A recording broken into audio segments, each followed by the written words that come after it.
Tuesday, November 24th, 2015, nearly 100 students from the continental United States embarked on a week-long journey to Japan with the Kakehashi project. My experience in this entirely different country was life-changing, and one that I'll definitely never forget. We left Cincinnati early Tuesday morning and didn't arrive to the Narita airport in Tokyo until Wednesday afternoon. Even though the flight was long and everybody was tired, there was no way of hiding how excited everybody was.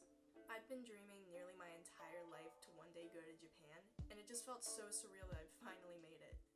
As we drove into the Tokyo prefecture, I could instantly spot differences between my hometown of Cincinnati and this big city of Tokyo. We passed Tokyo Disney, Pallet Town Ferris Wheel, Tokyo Tower, and Skytree, and we could see it all from our tour bus. Inside the city itself, everywhere you looked, there were tall buildings, colorful, brightly lit signs, and the streets were full of people. It was so different from anywhere I'd been before, and I was excited to see more of it. We were given a few hours to ourselves after dinner, so a few friends and I explored the city and stopped into a pachinko arcade. Apparently it's a really popular game in Japan, and there were plenty of businessmen playing in suits. Trying to learn the rules of the game when we couldn't speak much Japanese and the server that came to help us couldn't speak much English was challenging, and we never actually learned, but it was fun to experience. The next day, we got to hear lectures on Japanese culture, and I learned so much in one sitting.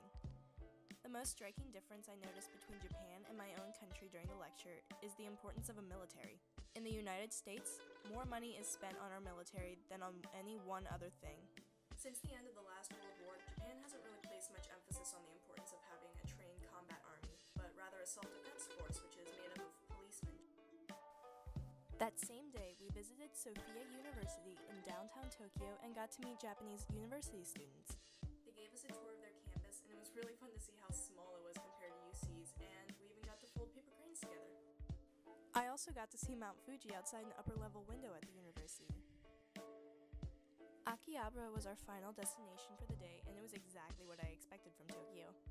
Every shop contained toys and action figures, anime cartoons, and manga comics, knickknacks of all types, and each building was at least 7 to 8 floors tall and full of bright lights and colorful things.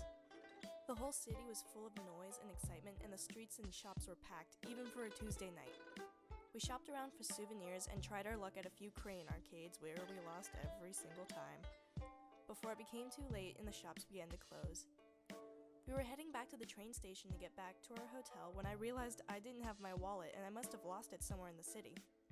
A friend and I ran back to an arcade we visited earlier that night and asked a worker if he'd seen a lost wallet, and they actually had it. They brought it out to me wrapped in a white envelope and made me sign a form and provide my photo ID before I could take it back.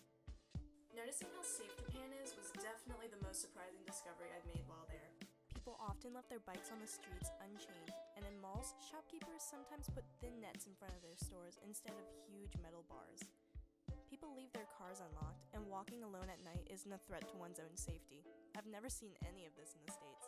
After finding my wallet, we headed home to catch up with the others. It was late and we couldn't miss the next train, or we might have to walk home. We couldn't read the kanji telling us where to go, so we had to ask a store clerk for directions. It was surprisingly easy to communicate with him, and we were actually successful. The store clerk told us where to go and when our train would arrive, and we made it back safely. The next day, we boarded a Shinkansen, a Japanese bullet train, and headed for Nagano, Japan.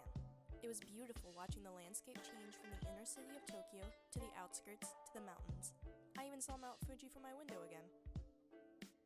When we arrived, we were assigned host families we were to stay with for the next 2 nights.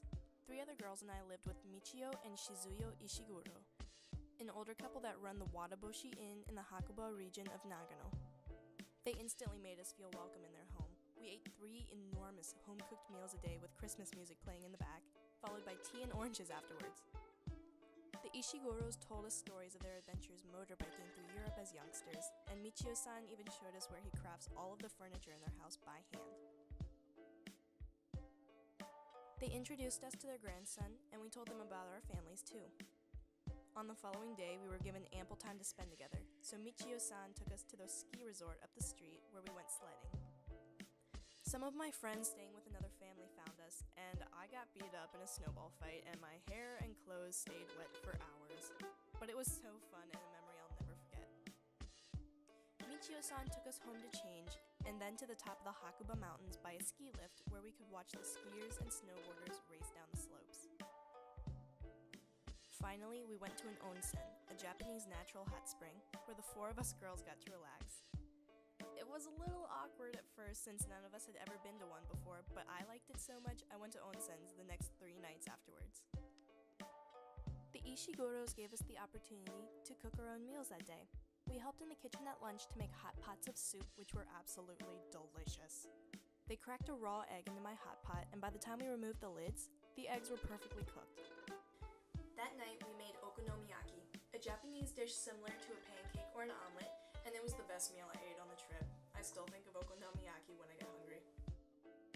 The 4 of us knew a minimal amount of Japanese before we came to stay with the families, so we were all nervous about communicating.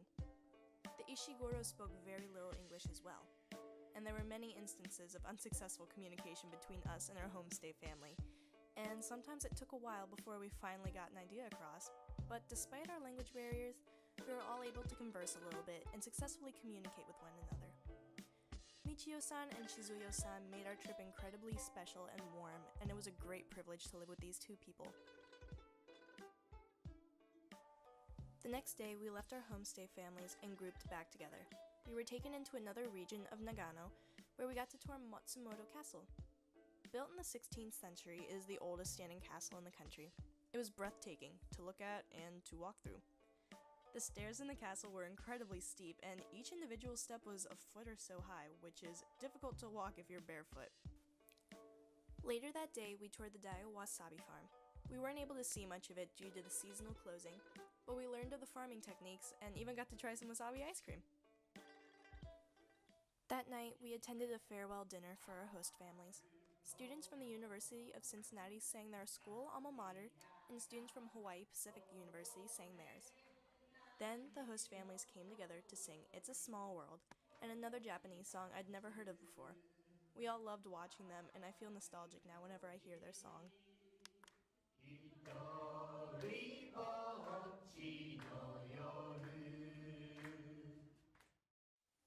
Finally, we got to see the beautiful Zenkoji Temple, the 4th largest Buddhist temple in Japan. We were allowed to walk through the basement tunnel where the monk described it as a place with no sun, no moon, and no stars. And it really was dark. I couldn't see in any direction, and it was a little scary trying to walk through it, but the goal was to find the key along the wall that grants good luck to those that ring it. Nagano wasn't what I expected it to be.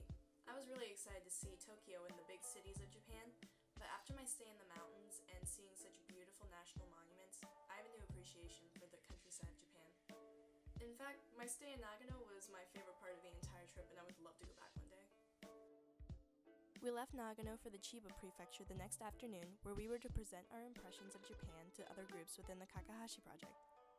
Our last night in Nagano, we spent building a presentation of our observations and distinctions between Japan and our home country since the beginning of our trip. It was really interesting to hear what others saw in this country and to hear about their experiences on the trip. That night, we stayed in the tallest hotel in the entire country and could see for miles out of our windows. The next morning would be our last in Japan. We were given a couple hours before we had to leave for the airport, and we were taken to the town I've heard so much about and have always wanted to see, Harajuku. Then we headed back to Shibuya, where I saw the biggest Disney store ever. I also managed to find an old friend in the city that I met at UC while he was an exchange student. It's amazing how we were able to reconnect in his home country through this experience. I wanted to stay in Japan forever after these few days I spent there. By creating a bridge between Japan and the United States, I have learned so much and seen so many things I never thought I could so early in my life, and I have come to love the country that has enchanted me since I was young. The experience that the Kakehashi Project, the UC faculty, my homestay family, and especially my tour guide Yoshi gave me is one I can never fully describe, and I can never be thankful enough for. Just as my host family said, it's not goodbye, it's see you later. I'll be back one day, Japan. Sayonara.